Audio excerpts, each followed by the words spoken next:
बाल चौपन, बाल चौपन, बाल चौपन। सहकार रेडियो पर ढेर सारी मस्ती और जानकारियाँ।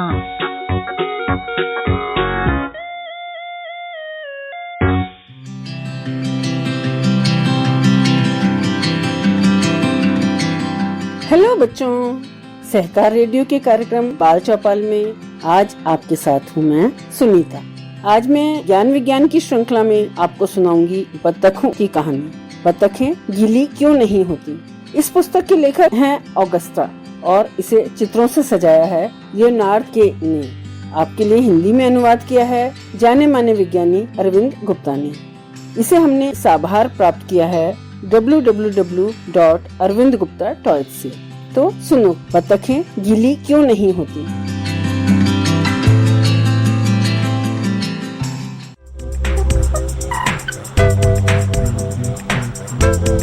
बत्तखें पानी की चिड़िया होती हैं।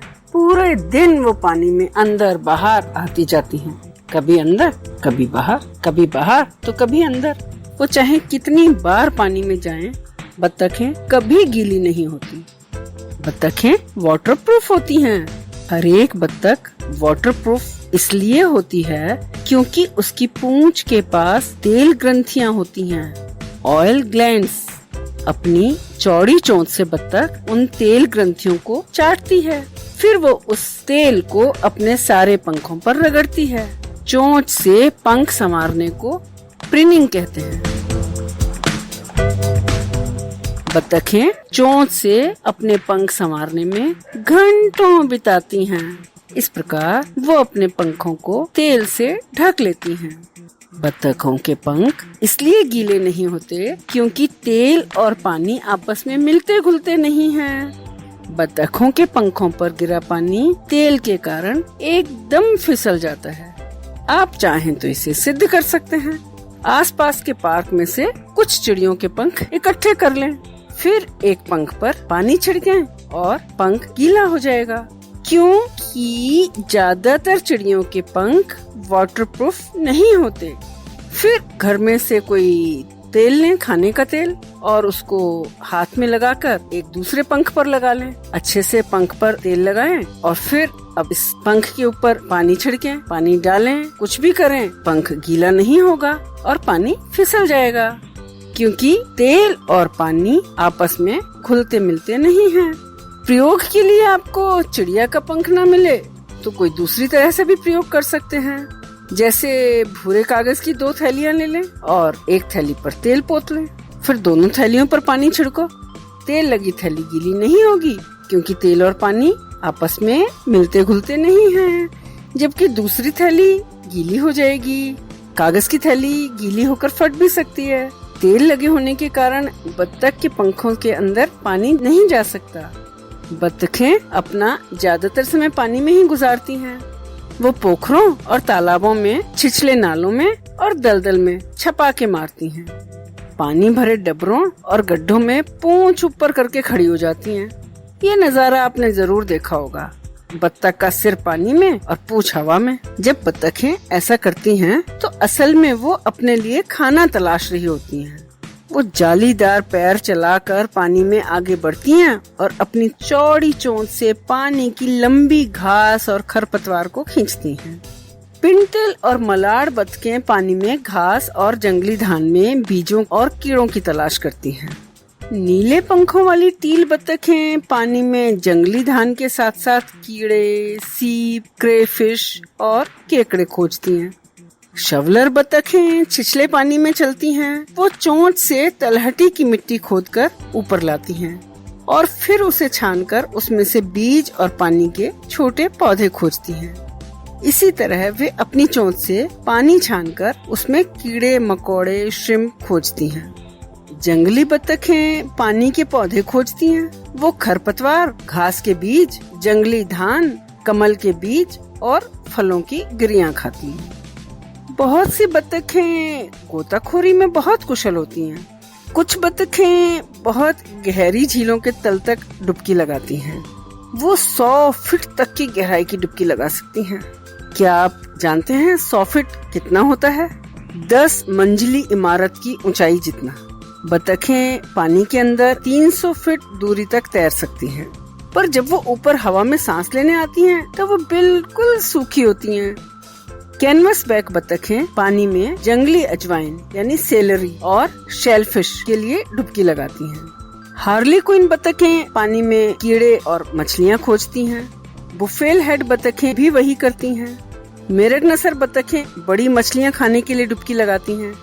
उनकी चोंच में आरी जैसे दांत होते हैं, जिससे मेरगनसर बतखें आसानी से चिकनी फिसलने वाली सैल्मन और ट्राउट मछलियों तक को पकड़ सकती हैं। बतखों को अपना भोजन पानी के अंदर या फिर झीलों और तालाबों के किनारे पर मिलता है। जब मौसम बहुत ठंडा होता है, तब नदियाँ, तालाब, झीलें बर्फ की तह से ढक जाते हैं। जब पानी बर्फ बनता है, तब केकड़े, क्रेफिश, खरपतवार और सारी मछलियाँ बर्फ की तह के नीचे दब जाती हैं और बतखें अपने भोजन तक नहीं पहुँच पाती। भोजन न मिलने की वजह से बतखें उत्तर से पलायन करती हैं और दक्षिण की तरफ उड़कर जाती हैं, जहाँ उन्हें खाने को मिलता है। दक्षिण की ओर उड़ती हैं डबलिंग बतखें, पिंटल बतखें, मल्लाड़ बतखें और वुड डक्स, टील, शवलर। और दक्षिण की ओर उड़ती हैं गोताखोर बतखें, कैनवस बैक बतखें, स्काउपस बतखें, हार्ली क्वींस और बुफेल हेड बतखें और मेरगनसर बतखें 50, 60, 70 मील प्रति घंटे की रफ्तार से दक्षिण की ओर उड़ती हैं। यह स्पीड एक तेज कार की रफ्तार जितनी होती है। आपने अपनी गाड़ी में माइलोमीटर देखा होगा, तो कभी देखना कि 70 मील प्रति घंटे की रफ्तार कितनी तेज होती है। इतनी तेजी से उड़ती हैं बतखें। दक्षिण के खुले पानी में बतखों को भरपूर भोजन मिलता है। बतखें तूफान और तेज धूप में भी अपनी उड़ान जारी रखती हैं। तेज हवाओं में और बारिश में भी उड़ती रहती हैं। बारिश का सारा पानी उनके पंखों से फिसल जाता है, इसलिए उन्हें बारिश का फर्क नहीं पड़ता। अगर बतखें आपके घर के ऊपर से उड़ रही हों, तो निश्चित ही अगली पतझड़ में आप उन्हें लौटते हुए भी देखेंगे। साल दर साल बतखें वही रास्ता अपनाती हैं। कभी कभी वो वी के आकार में उड़ती हैं। बतखों का लीडर वी की नोक पर होता है और बाकी बतखें उसके पीछे वी का आकार बनाते हुए चलती हैं। अगर बतखें नीचे उड़ रही होंगी, तब आप उन्हें स्पष्ट देख सकते हैं। आप शायद उनके तेल लगे पंखों से फिसलती हवा की आवाज भी सुन सकते हैं और उनके शक्तिशाली पंखों के फड़फड़ाने की आवाज भी सुन सकते हैं। पर जब बतखें बहुत ऊंचाई पर उड़ रही होंगी, तो आप उन्हें ना तो सुन पाएंगे न साफ देख पाएंगे। आसमान में आपको सिर्फ एक वी आकार की धुंधली आकृति दिखाई देगी।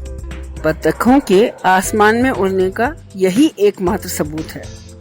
तब आपको पता चलेगा कि बतखें सर्दियों में दक्षिण की ओर पलायन कर रही हैं और बसंत आने पर बतखें वापस लौट रही हैं। वे एक बार फिर उत्तर की तरफ अपना रुख करेंगी और वहाँ की नदियों, झीलों, तालाबों और दलदलों में गोते लगाएंगी। वापस खुले पानी में आएंगी और अपना खाना खोजेंगी। तेज हवाओं और बारिश में भी उड़कर वापस आएंगी। वो हमेशा सूखी रहेंगी, क्योंकि बतखों के पंख गीले नहीं होते।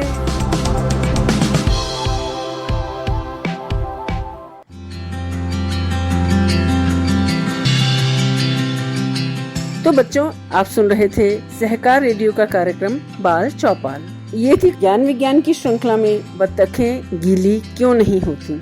इसे हमने लिया है www.arvindguptatoys.com से। अगर आप ये कार्यक्रम पहली बार सुन रहे हैं और हमसे जुड़ना चाहते हैं, तो व्हाट्सएप ग्रुप से जुड़ने के लिए 9617226783 पर अपना नाम और जिला लिखकर भेजें।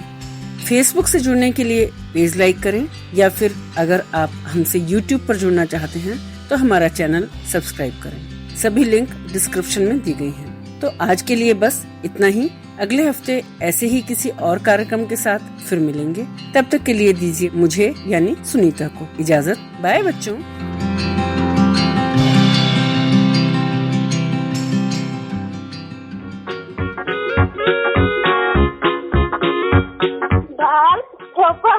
बाल चौपाल। बाल चौपाल। सहकार रेडियो पर ढेर सारी मस्ती और जानकारियाँ।